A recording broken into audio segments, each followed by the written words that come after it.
우리가 하나님의 말씀은 시편 31편 19절 말씀 함께 보도록 하겠습니다. 시편 31편 19절 말씀 한 절이니까 우리 다 같이 읽도록 하겠습니다. 시편 31편 19절입니다. 주님은 참으로 인자한 분이십니다. 주님을 찾는 사람들을 위해 주님의 은총을 쌓아두고 계십니다. 특별히 주님은 많은 사람들 앞에서 그들에게 은혜를 주십니다. 아멘. 우리 주보에 기록된 대로 우리 오른손 높이 들고 믿음의 고백 함께 선포하겠습니다. 나는 천지를 지으신 여호와께 복을 받은 자입니다. 아멘. 감사합니다. 오늘 말씀 전해주신 목사님 소개해드리도록 하겠습니다. 5쪽에 보면 우리 목사님의 이력이 자세하게 나와 있습니다. 우리 조동희 목사님은요, 서울 지구촌교회 담임 목사님 하시고 지금은 선교 목사로 하나님의 은혜를 누리고 계십니다. 제가 우리 교회 부임받기 전에 10년 동안 이 지구촌교회에서 사역했습니다. 목회를 배웠고 설교를 배웠습니다. 그리고 정말 감사한 것은 제가 아무것도 모르는 부목사 시절, 새끼 목사 시절에 우리 목사님께서 제 설교문 가져다가 빨간색으로 체크해 주시면서 제 설교를 직접 가르쳐 주셨어요. 그리고 때로는 혼내기도 하시면서 때로는 격려를 해주시면서 저 가르쳐 주셔서 제가 석생교회에 와서 이렇게 사역할 수 있는 것 같습니다. 그리고 석생교회 부임이 결정됐을 때 저 꼭 안아주시면서 축하해 주셨고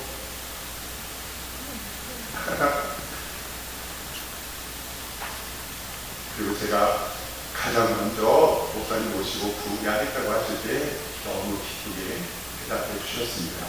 그래서 오늘부터 내일 내일까지 우리 부흥에 있을 텐데요. 우리 목사님께서 1년 동안 준비하시면서 기도해 주셨거든요. 큰 은혜 받으시기를 바랍니다.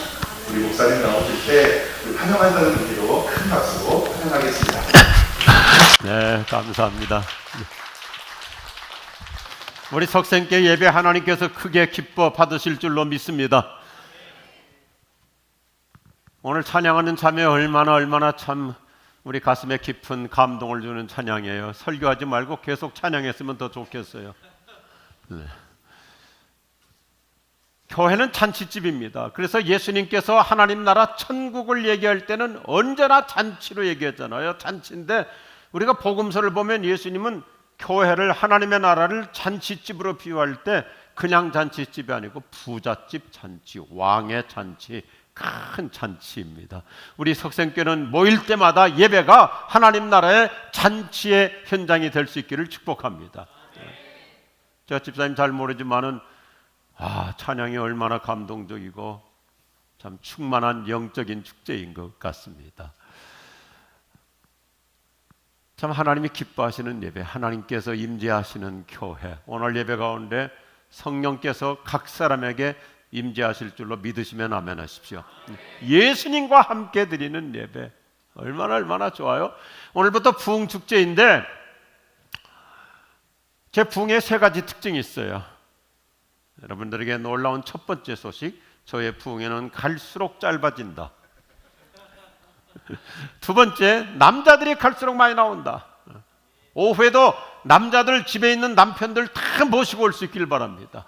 남자들이 변화받아야 사회가 달라지고 가장이 달라져야 가정이 새로워질 수 있습니다. 그리고 마지막 세 번째, 부흥회 후에 놀라운 새로운 비전과 새 역사가 일어납니다. 새 역사가, 석생교회 이 예배당이 차고 넘치는 놀라운 부흥의 은혜를 폭포수처럼 주실 줄로 믿습니다. 제가 아주 좋아하는 표현이 있는데요, 우리 음이 너무 좀 센 것 같아요. 하이 좀 내려주시고. 부흥에 제가 좋아하는 단어가 있어요. 하나님, 우리 석생교회 이렇게 좋은 예배당 하나님께서 예수님의 십자가의 보혈로 이 교회를 세우셨고 저 원로 목사님의 그 어마어마한 희생으로 이 교회를 만드셨는데 부흥의 파도가 일어나게 하여 주시옵소서. 요즘은 제가 부흥의 파도라는 말도 좋아하지만 더 큰 단어를 좋아해요. 주님, 우리 석생교회 부흥의 쓰나미가 몰려오는 은혜를 주시옵소서. 부흥회 끝나면 새 역사가 일어나는데 최근에도 제가 저 경주의 한 교회 가서 부흥회를 했더니 진짜 새 역사가 일어나가지고 내년도에 교회 건축을 시작한다고 다시 부흥회를 오래요. 또 제가 청년 대학 시절에 신앙생활했던 종로에 대한민국 가장 오래된 교회 중에 하나입니다. 그 교회가 요즘 얼마나 힘차게 부흥하고 있는지, 우리 석생교회 어마어마한 성령의 강력한 역사 일어날 줄로 믿으시면 아멘 하십시오. 참 행복한 교회, 거룩한 공동체, 날마다 구원받는 자가 더해가고 날마다 변화받는 자가 더해가고 날마다 주께로 돌아오는 제자의 수가 많아지는 우리 석생교회 될 줄로 믿습니다. 근데 저는 설교하기 전에 재밌는 얘기를 해서 잘 웃으면 설교가 짧아지고 잘 웃지 않으면 설교가 더 짧아집니다. 아무리 목회를 오래 해도 어떤 교회 초청을 받아서 설교하러 가게 되면 목사도 긴장하게 되잖아요. 아주 목회를 노련하게 오래 하신 목사님께서 어느 교회 저녁에 헌신 예배 설교 초청을 받아서 가셨습니다. 근데 목회 노장이신데도 너무 긴장하셨던가 봐요. 그날 설교가 삭개오 얘기를 설교하셔야 되는데 목사님이 너무 긴장하는 나머지 나오셔가지고, 여러분 예수님을 보고 싶어하는 니고데모라고 하는 세리가 있었습니다. 그 니고데모는 예수님을 너무나 보고 싶어서 뽕나무 위로 올라갔습니다. 이게 웃을 대목이 아닌데 교인들이 웃거든요. 그래서 목사님이 가만히 생각해 보니까 큰 실수를 했어요. 삭개오라고 얘기해야 되는데 니고데모라고 얘기한 거예요. 그때 목사님께서 얼마나 순발력 있게 임경변호로 말씀하셨는지, 그때 삭개오가 나타나서 말했습니다. 야 임마 내려와, 거기 내 자리야 라고 말했습니다. 그래도 웃지 않는 분이 4분 계시는데 그분들이 웃을 때까지 또 해야 되겠어.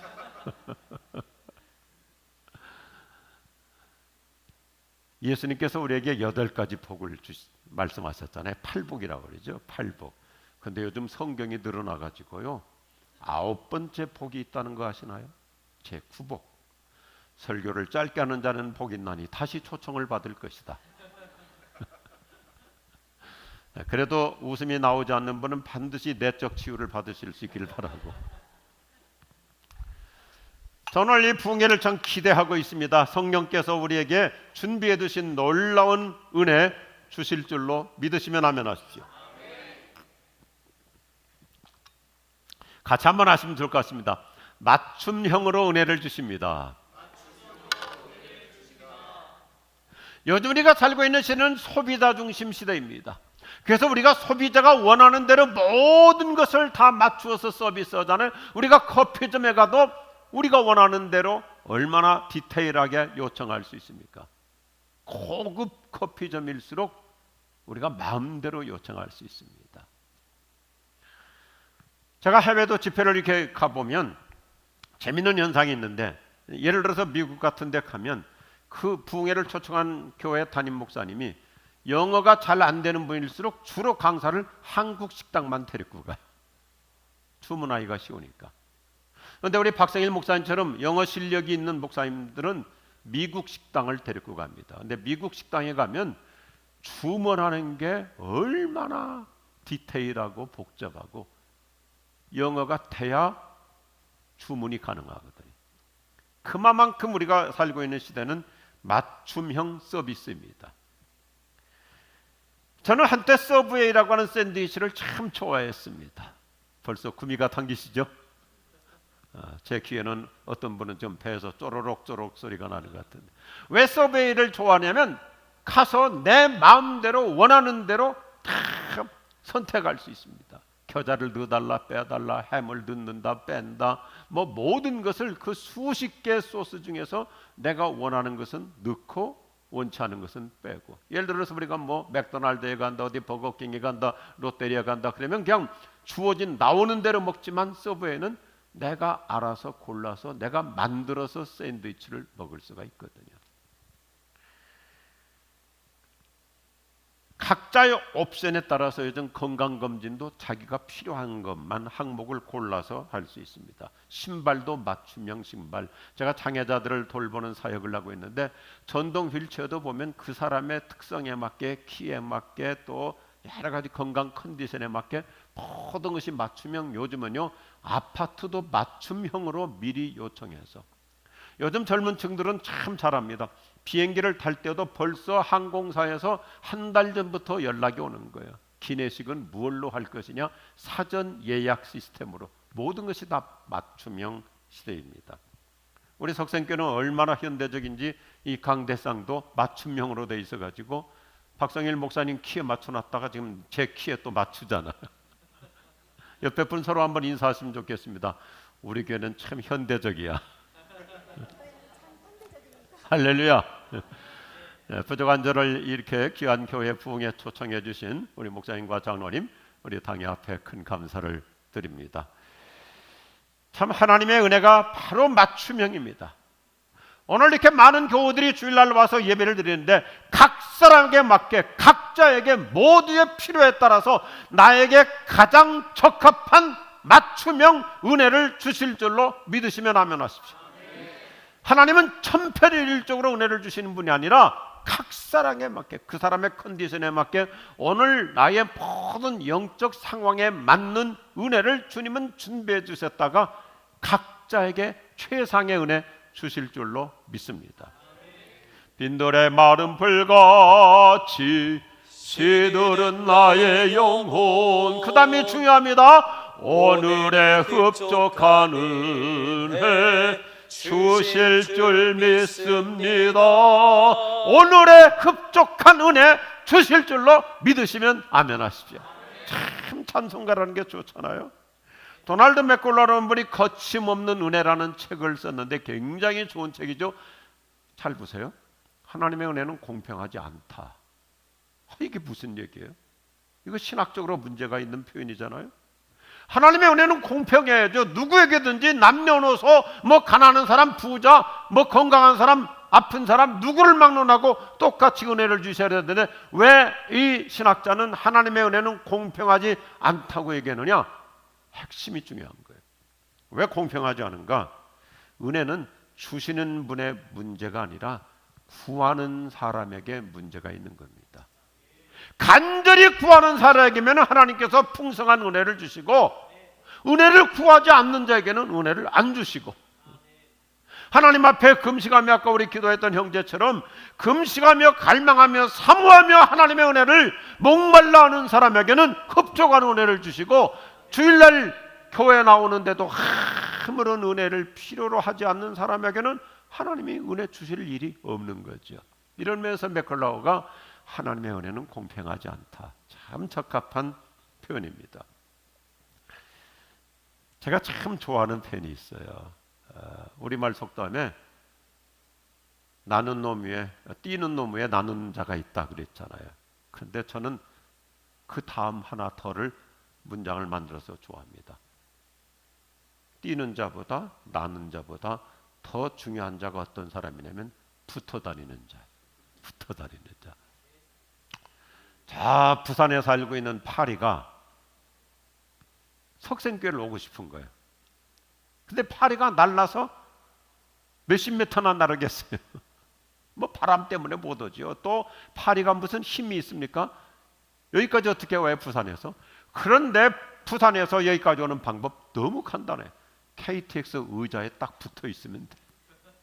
서울역 와가지고 공항철도 기차에 붙어 있으면 되는 거야. 인생은 복잡하지 않습니다. 이번 부흥회를 통해서 저 여러분에게 인생의 새로운 지평이 열릴 줄로 믿는데 하나님의 은혜가 따라 붙는 인생이 될 수 있기를 축복합니다.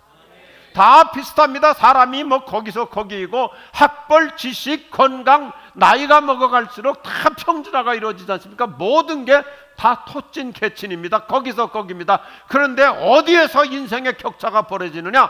하나님의 은혜가 따라 붙는 사람은 계속해서 형통할 것이고 갈수록 더 나아질 것이고 갈수록 더 잘 될 것이고 아멘하는 사람은 하나님의 은혜가 계속 따라 붙을 줄로 믿습니다. 우리 아이들이 뭐 머리가 좋아봤자 공부를 잘해봤자 얼마나 뭐 큰 차이가 있겠습니까? 그런데 신비로운 거 하나 있잖아요. 좀 미흡할 수 있습니다. 건강에 안 좋을 수도 있습니다. 지능이 그렇게 탁월하지 않습니다. 뭐 공부를 탁월하게 빼어나게 잘하는 것도 아닙니다. 말을 잘하는 것도 아닙니다. 그런데 신비롭게 이상하게 인생이 풀리잖아요. 하나님의 은혜가 따라 붙기를 주님의 이름으로 축복합니다. 아멘. 이걸 영어로 favor라는 말을 써요. 참 좋은 말인데 우리 보통 은혜 그러면 이제 그레이스 그렇게 얘기하잖아요. 영어로 쉽게 그레이스. 그런데 성경이 말하는 은혜, 물론 그레이스는 말하는 말이 이게 이제 헬라어 라틴어에서 선물이라는 뜻인데 이 말이 정확한 표현이죠. 하나님 우리에게 은혜를 그냥 주시니까, 선물로 주시니까 그레이스라는 말을 쓰지만 원래 은혜라고 하는 단어, 성경이 의도적으로 말하는 은혜라는 말은 정확하게 번역하면 페이버입니다. 페이버는 뭐냐면 하나님이 내가 그냥 좋대요, 이거예요. 감격스러워요. 감격무량해요. 이 단어를 보세요. 좋게 여긴다, 매력을 느낀다, 선처를 베푼다, 호의를 베푼다. 그냥 그 사람에게 마음이 끌리는 거예요. 그냥 호감이 가는 거예요. 똑같은 대상인데 자꾸 어떤 분에게는 눈길이 가고 마음이 매력을 느끼고 끌리는 거예요. 내가 부족합니다. 죄도 많습니다. 뭐 성격도 안 좋습니다. 내가 무슨 자격을 갖춘 것도 아닙니다. 내가 나를 보더라도 진짜 엉망이고 너무너무 엉터리인데 하나님은 내가 좋대요. 믿으시면 아멘 하십시오. 하나님은 내가 얼마나 좋으신지 예수님을 보내주셔서 그분을 십자가에 못 박혀 죽게 하실 만큼 하나님은 나를 좋아하시는 거예요. 하나님은 내가 좋대요. 이게 은혜예요. 내가 자격이 있어서, 내가 뭘 웅대하게 차려서, 내가 뭐 우리 교인들 중에 석생교인데 교인들 중에서 내가 기도를 가장 많이 하니까, 내가 뭐 헌금을 가장 많이 했으니까, 내가 뭐 대단한 실력을 갖고 있으니까 그래서 하나님이 은혜 주시는 것이 아니라 하나님은 내가 부족한데도, 내가 모자란데도, 내가 여러 가지로 아직까지 성경도 제대로 모르고, 내가 교회를 다니고 있지만 뭐 찬송가도 제대로 부를 줄 모르고 여러 가지 내가 나를 보더라도 미흡한 점이 많은데 하나님은 내가 그냥 좋대요. 이 은혜가, 이 페이버가 따라 붙기를 주님의 이름으로 축복합니다. 우리 자녀들을 위해서도 기도할 때 여러 가지 참 기도할 제목들이 많지만 하나님, 내 아이가 다른 아이들에 비해서 약점도 있습니다. 건강도 안 좋습니다. 뭐 실력이 탁월한 것도 아닙니다. 우리 가정에 무슨 금수저, 무슨 돈이 많은 가정도 아닙니다. 그런데 한 가지, 하나님 그냥 우리 아이를 하나님이 좋아해 주십시오. 이게 페이버예요. 우리 박 목사님 우리 교회에서 10여 년 동안 하면서 특별히 우리 지구촌께 어머니 기도회를 잘 정착시켰어요. 박상일 목사님 참 개인적으로 좋아요. 우리 집사람도 오늘 우리 교회 장로님들도, 사역 장로님들도 이렇게 같이 오셨는데, 선교 개발원 멤버도 오시고. 근데 우리 교인들이 박상일 목사님 참 좋아요. 박상일 목사님 생각만 해도 참 좋아서 제가 자주 부르는 노래가 있어요. 한 번 보고 두 번 보고 자꾸만 보고 싶네. 나는 이 노래가 찬송가에 들어갔으면 좋겠어. 여러분, 오늘 아침에 주일날 예배지만 아름다운 상상을 해보십시오. 제가 영성신학을 공부했기 때문에 소위 이 거룩한 이미지네이션, 거룩한 상상이라고 그러는데, 하나님은 내가 좋대요. 이 은혜, 이 행복 속에 살 수 있기를 바랍니다. 나는 모자랍니다. 나는 부족합니다. 나는 아무것도 아닙니다. 나는 정말 내가 보더라도 아직도 변화받지 못한 요소가 너무너무 많아요. 다른 사람들은 몰라요. 다른 사람이 들을 때는 내가 강대상에 서 있으니까 거룩하게 여겨지고, 뭐 목사니까 뭐 장로니까 그럴듯하게 여겨질 수 있는데, 각자 자기 자신이 알잖아요. 하나님 앞에서 내가 얼마나 모자라는 자인데, 그런데 하나님은 나를 좋아하시니까 은혜 주시고 복을 주시고 승진하게 하시고 형통하게 하시고 사업도 흥왕시켜 주시고 또 우리 가정을 하나님께서 평안하게 하시고. 할렐루야. 이게 은혜라는 말입니다. 은혜는 내가 노력해서 받는 것이 아니라 하나님이 그냥 베풀어 주시는 거예요. 은혜는 외부로부터 뜻밖의 찾아오는 축복입니다. 참 좋은 단어예요. 그래서 그레이스 해픈스, 하나님의 은혜는 어느 날 우리 가족 중에 전혀 예수 믿을 마음의 여지가 없는 유교와 불교와 무속신앙에 쩔어있던 친정의 부모님이, 우리 부모님이 마음 열고 교회 나와 예수 믿을 수 있잖아요. 은혜는 어느 날 갑자기 일어나는 사건이에요. 이번 석생교회 붕괴를 통해서 우리 식구들 가운데 예수 믿고 구원받는 놀라운 은혜의 사건이 일어날 줄로 믿습니다. 전혀 교회에 대해서 관심 없던 자식들이 교회 나와서 예수 믿고 구원받는 역사가 일어나는 것.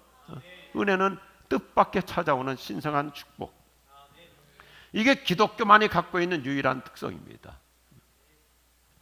오늘 주일 낮 예배부터 붕괴가 시작되니까 요즘 이런 교회들이 많아요. 제가 요즘 집회 가는 교회들 상당수가 주일날 낮부터 이렇게 붕괴를 시작하기도 하고, 어떤 교회는 또 요즘 이제 주말 시대니까 금요일, 토요일, 뭐 토요일 날은 뭐 낮에도 하고 저녁에도 하고 주일날도 이렇게 하고 그런 교회들도 많은데,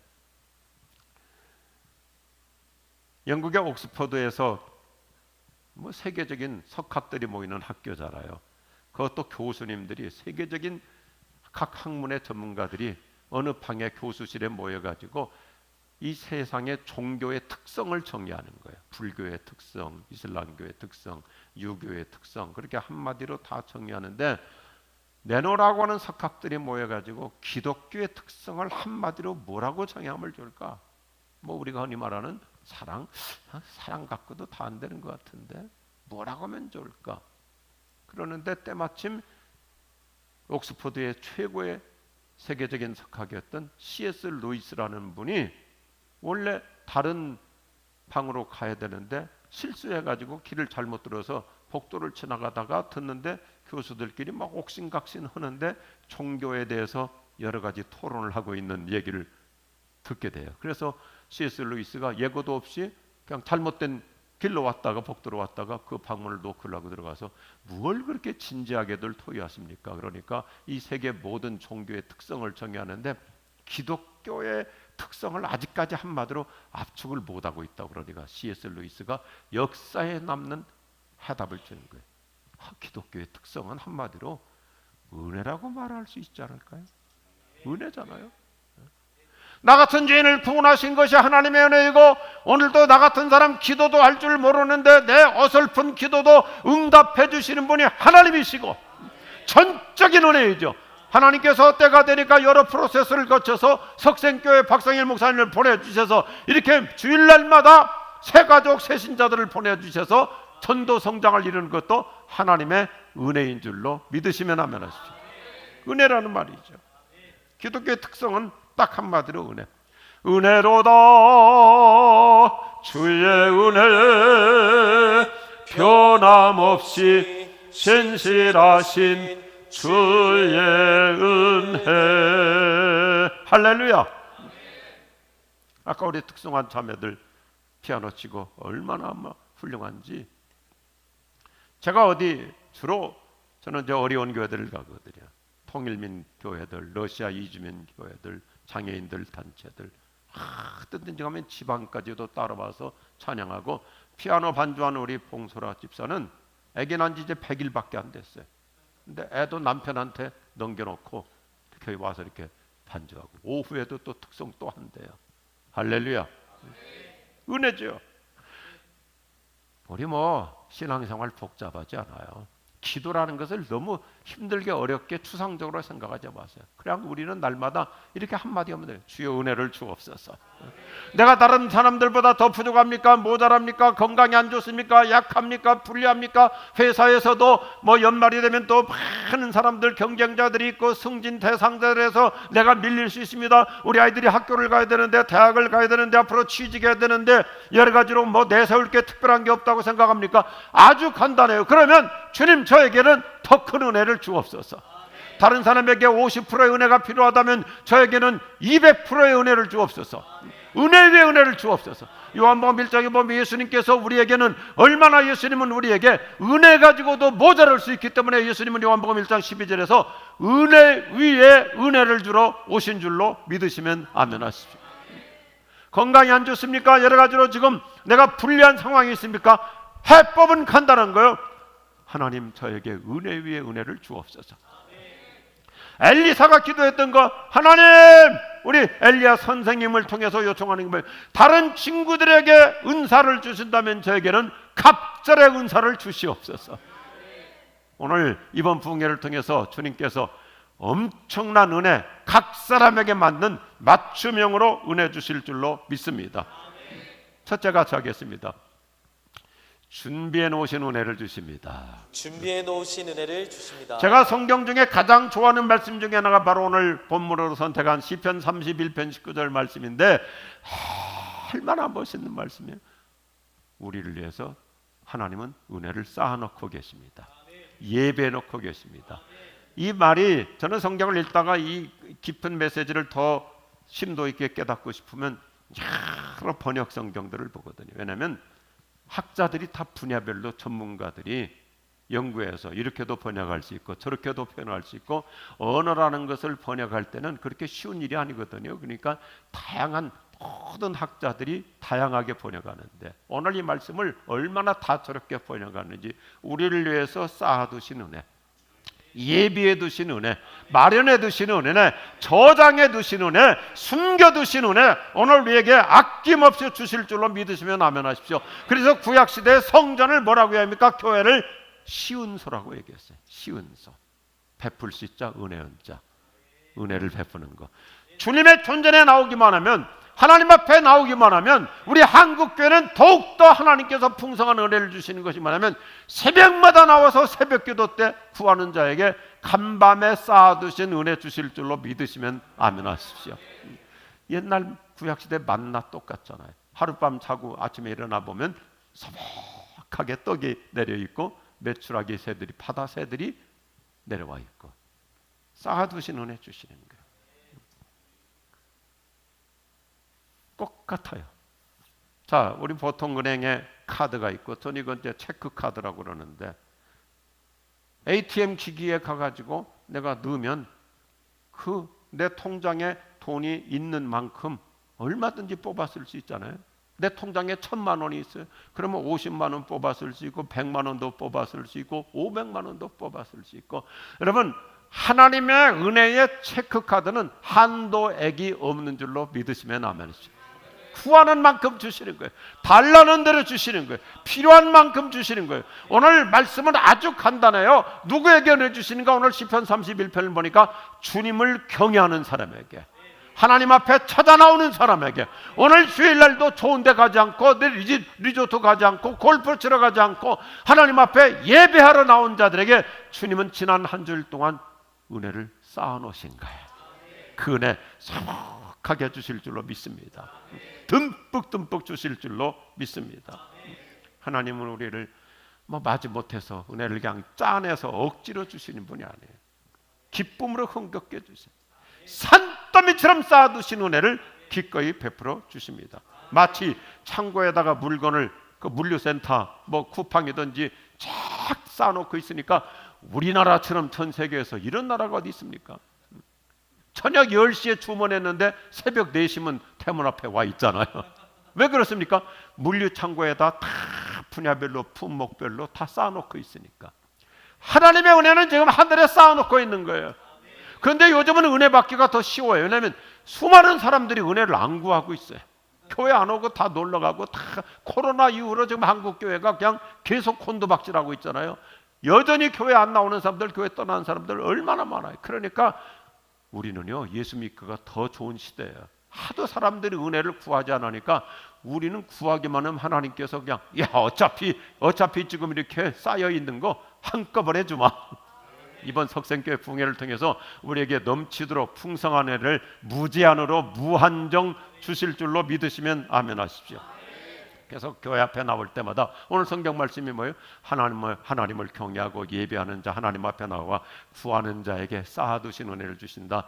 저는 이렇게 기도합니다. 하나님 아버지, 오늘도 저를 위해서 준비해 놓으신 은혜 다 주십시오. 넘치도록 주실 줄로 믿습니다. 저는 시골 사람입니다. 결혼하고도 예를 들어서 시골에 가면 아버지가 농사 짓고 고추도 콩도 쌀도 뭐 이것저것 고구마도 무도 배추도 마늘도 다 창고에다 저장해 놨다가 아들이 왔다고 주시잖아요. 저희 어머니 56세 일찍 돌아가셨어요. 근데 박상일 목사님하고 저하고 공통점이 있는데 우리 어머니 돌아가신 날 박 목사님 어머니도 같은 날 돌아가셨어요. 그래서 좀 애련함이 있어요. 그러니까 시골에서 아버지가 혼자 사시면서 서울에서 객지에 나가서 고생하는 아들이 오게 되면 얼마나 주고 싶어 하시는 거예요.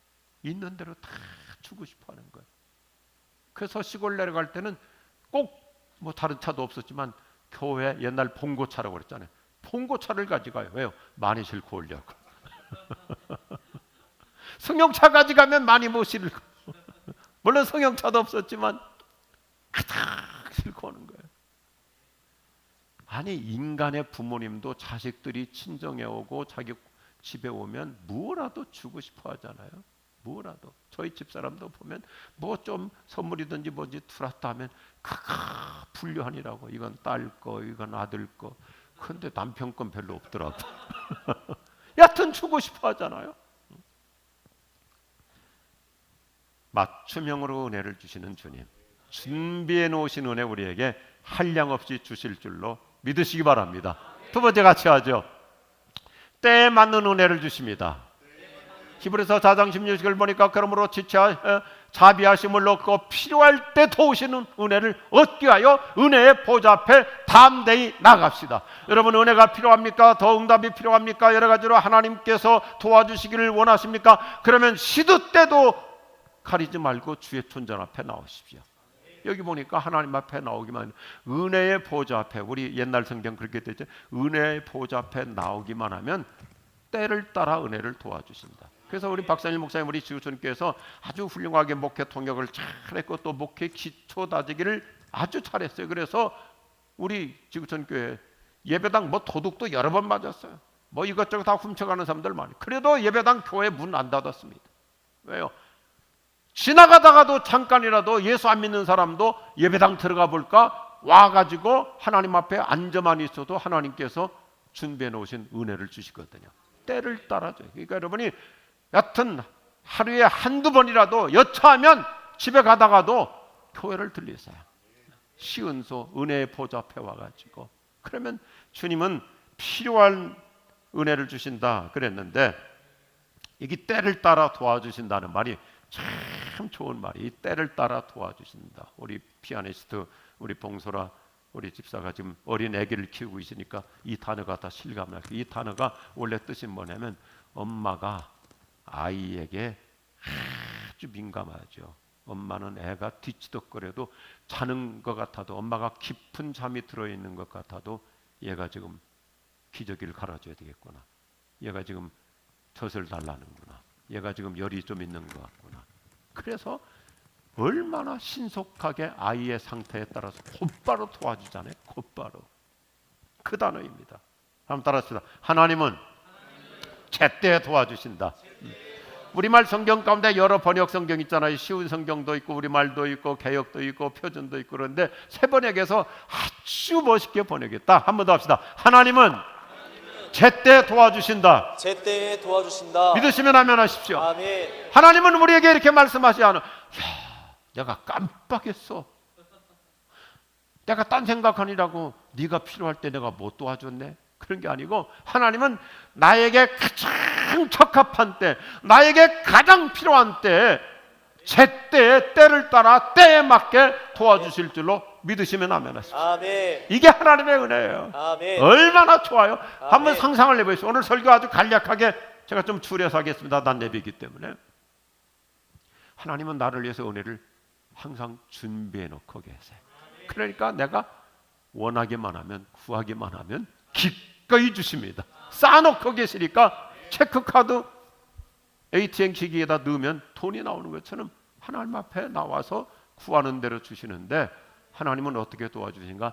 나에게 가장 적합할 때, 그때 때에 맞게 도와주시는 거예요. 때를 따라 도와주시고. 어떤 젊은 친구가 아르바이트로 이제 목욕탕에 카운터에 취직을 했어요. 목욕탕에. 근데 목욕탕 사장님이 교회를 성실하게 신앙생활하시는 집사님이신데, 이 친구가 목욕탕 카운터에 앉아서 아르바이트 일을 하는데 손님이 너무 안 와. 손님이 너무 안 오니까 걱정스러워가지고 그 교회 다니시는 집사님 사장님한테 물어봤어요. 사장님, 요즘 손님이 너무 안 오네요. 그러니까 집사님이 얼마나 멋있게 대답하냐면, 그거 걱정하지 마, 신경 쓰지 마. 목욕탕은 때가 돼야 오는 거야. 하나님의 은혜는 때가 찼을 때 우리에게 넘치도록 풍성하게 주실 줄로 믿습니다. 그래서 기도를 차곡차곡 쌓아가는 것입니다. 서두를 거 없어요. 조급할 거 없어요. 제 친구 미국에서 훌륭하게 목회하는 강준미 목사가 그런 말을 해요. 서두르면 이스마엘을 낳고 기다리면 이삭을 낳는다.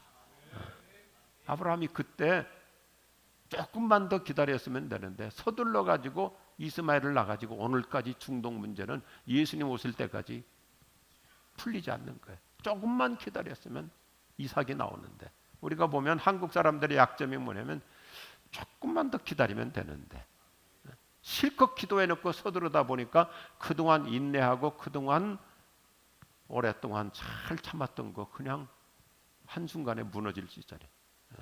허탈하게 끝날 수 있잖아요.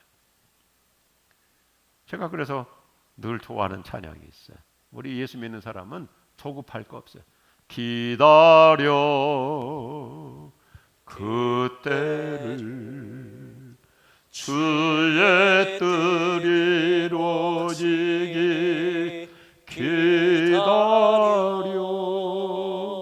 기다리는 자에게 하나님은 가장 적합한 때 은혜 주실 줄로 믿습니다. 오늘 보니까 우리 석생교회 다양한 우리 교인들이 이렇게 앉아 계시는데, 나이 드신 분들일수록 젊은이들에게 불필요한 것 좀 묻지 마세요. 너 언제 시집 갈 거냐? 너 언제 결혼할 거냐? 때가 차야 가는 거지. 너 결혼했는데 애는 또 언제 낳을 거냐? 옆에 분 한번 인사합시다. 물으면 다쳐요. 다 하나님의 때가 있어요. 절묘하게 하나님이 도와주십니다. 제가 아주 좋아하는 미국의 워싱턴 DC에서 아주 탁월하게 목회하시는 마크 패터슨이라는 목사님이 계시는데, 그분이 만든 영어가 있어요. 아주 간단한 영어니까 이렇게 한번 보시죠. JGC라고 하는 단어를 자기가 이렇게 압축해서 만들었는데, just enough, just in time, 첫 글자를 따가지고 한번 같이 할까요? 하나님은 딱 맞는 때에 딱 맞게 은혜를 주신다. 딱 맞게 은혜를 믿으시면 주신다. 아멘 하십시오. 아멘. 우리 예수 믿는 사람은 조급할 게 없어요. 서두를 거 없어요. 안절부절 못할 게 없어요. 차분하게 기도하면서, 하나님, 이제는 때가 된 것 같습니다. 이제는 내 아이가 이제는 하나님의 은혜를 받을 때가 되었습니다. 하나님, 내 남편이 이제 예수 믿고 구원받을 때가 되었습니다. 하나님, 우리 고향 계시는 부모님들 이제 나이가 서서히 높아져 가시는데 어느 날 갑자기 한순간에 인생이 멈출 수 있는데 이제는 예수님을 영접할 때가 되었습니다. 때를 따라 하나님이 가장 적합하게 은혜 주실 줄로 믿습니다. 우리 장로님 중에 한 분도 우리 목회자 수련회를 같이 방으로 가서 그 장모님 처갓집 장모님 예수 믿게 해달라고 그래서 우리 목회자들이 가서 마당에 가서 기도했어요. 그런데 하나님이 때가 되니까 한순간에 마음의 문을 열었어가지고 한순간에 예수 믿지 않을 뿐이 그냥 마음의 문을 열고 예수님을 영접하는 거예요.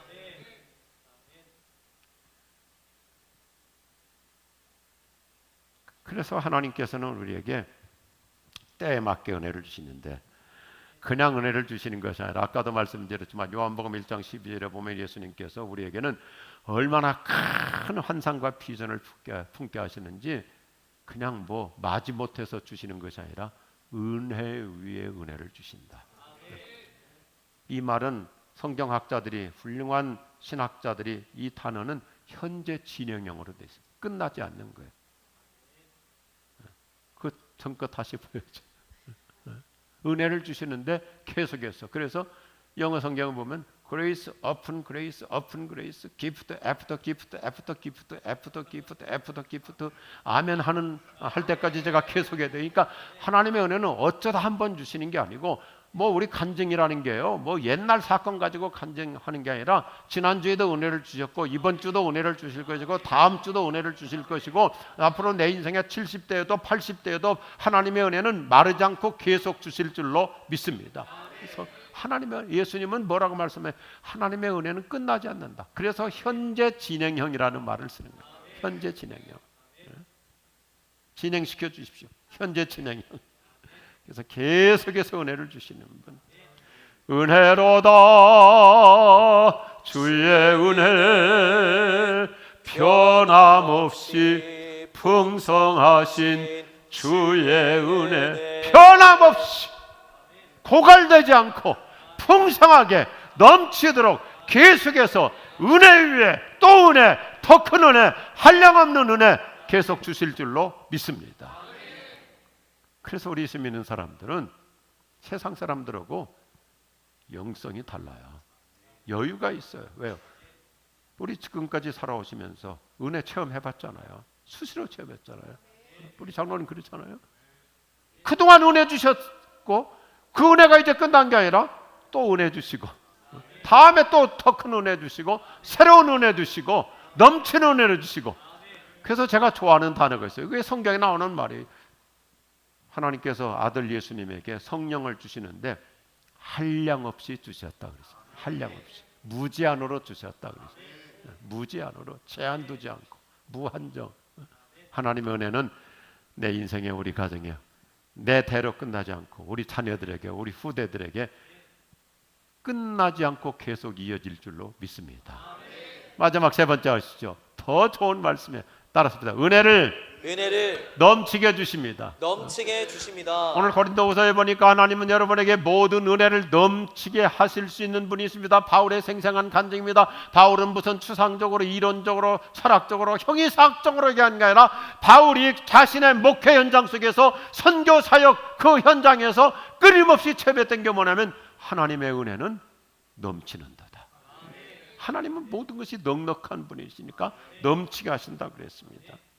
얼마나 그래서 사도 바울은 모든이라는 단어를 자주 써요. 모든 면에서, 건강의 측면에서도, 경제적인 측면에서도, 사회적인 측면에서도, 가정적인 측면에서도, 현재뿐만 아니라 미래에도 모든 상황에서 하나님은 모든 필요에 따라서 모든 것을 아낌없이 주실 줄로 믿으시면 아멘 하십시오. 그러니까 하나님은 모든 것을 다 주시니까 나 같은 사람 구원하시려고 독생자 예수님 보내주셨고, 그래서 로마서 8장에 보니까 그 아들 예수님을 아끼지 않으신 하나님이 우리에게 모든 필요한 것을 넘치도록 주시지 않겠느냐. 역설적으로 질문하는 거잖아요. 모든 것을 주시는 하나님. 참 성경은 멋있어요. 미국 사람들은 이렇게 멋있게 표현해요. 하나님은 온수로 주시지 않고 파운드로 주고 싶어 하신다. 이게 우리말로는 더 멋있어요. 미국 사람들보다 우리 조상들이 훨씬 더 훌륭하게 표현했어요. 하나님은 우리에게 은혜를 주시는데 대박으로 주지 않고 말로 주신다. 근데 그보다 우리 단어는 더 커요. 대박으로 주시지 않고 섬으로 주신다. 섬으로 주신다. 잘 못 알아듣는 분들은 시골 출신이 아니에요. 농사를 질 때 한 가마리 그냥 대박이나 말 정도가 아니라 한 섬으로 한 가마리씩 주시는 거예요. 이 은혜가 우리 석생교회 모든 성도들에게 이번 부흥회를 통해서 이루어질 줄로 믿습니다. 미국에 아주 훌륭한 목회자고 저술가인 토니 에반스라는 목사님이 계시는데 이분 책이 우리 말로도 번역이 많이 돼 있어요. 나 이분 표현이 너무 좋아요. 하나님은 동전보다 지폐를 주고 싶어 하신다. 할렐루야. 동전보다 지폐를 주고 싶어 하신다. 제가 어디 가서 이 설교했더니 요즘 젊은 층들은 똑똑하거든요. 목사님 표현 다시 바꿔대요. 코인이 얼마나 비싼데요. 그래서 참 성경은 우리가 볼수록 너무너무 좋아요. 창세기 1장 1절부터 등장하시는 하나님의 이름이 한번 같이 할까요? 엘로힘. 엘로힘이라는 것은 뭐냐면 하나님 이름이 복수로 되어 있어요. 하나님의 이름이 뭘 기독교에 대해서 무식한 사람들은, 세상 학자들은 원래 기독교도 엘로힘, 복수, 다신성기다가 다신론이었는데 이게 유대인들한테 넘어가면서 단일신으로 발전한 거다. 뭘 모르는 사람들이에요. 많다는 개념으로 설명할 때는 어느 나라 언어든지 똑같아요. 우리 말도 그렇고요. 우리나라가 왜 잘 사냐면 우리는 단수를 잘 안 써요. 우리는 다 우리잖아요. 우리 집, 우리 엄마, 우리 아빠. 아이 심지어 남편, 자기 남편인데도 우리 남편. 자기 집사람한테도 우리 아내. 그래. 우리는 모든 것이 넉넉해. 우리나라가 옛날에 가난했어도 모든 것 같이 나눠 먹잖아요. 하나님의 이름을 창세기 1장 1절부터 엘론 복수로 쓰는 그 히브리어의 문법의 특징이 뭐냐면 하나님은 모든 것이 풍성하신 분, 모든 것이 넘치시는 분. 제가 그대로 히브리어 뜻을 한번 읽어볼게요. 사랑에 넘치시는 분, 생명이 넘치고 능력이 넘치고 긍휼이 많으시고 오래 참으심이 풍성하시고 지혜가 넘치시고 은사가 많으시고 은혜가 넘치시는 하나님. 그 하나님을 믿으시기 바랍니다. 그래서 구약성경은 창세기 1장 1절부터 풍성하신 하나님으로 시작해서 말라기서의 결론이 뭐예요? 말라기서. 왜 말라기서인 줄 알아요? 이스라엘 사람들이 신앙이 떨어져 가지고 11조도 안 하고 주일 성조도 안 하고 예배도 안 드리고 그래서 하나님의 은혜가 말라버렸기 때문에 말라기요. 그런데 말라기서의 결론은 뭐냐면 한번 과감하게 믿음으로 11조도 드려보고 예배도 제대로 드리고 주일 성수해봐라. 그러면 하나님은 모든 것이 넘치도록 풍성하신 하나님께서 은혜를 주신다. 할렐루야. 이미 말씀드렸지만 이런 측면에서 하나님은 우리에게 은혜 위에 은혜를 주시는 거예요. 한량없는 은혜, 한량없는 은혜, 갚을 길 없는 은혜. 나는 이 다음 대목이 너무너무 중요해요.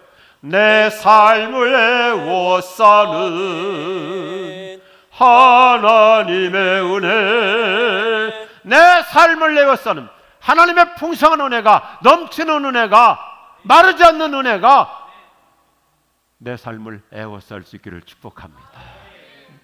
하나님의 은혜를 준비해 놓고 계셔요. 구하기만 하면 주시는 거예요.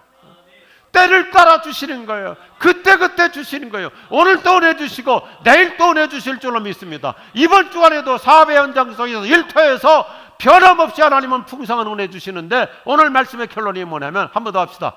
넘치도록 풍성하게 주십니다.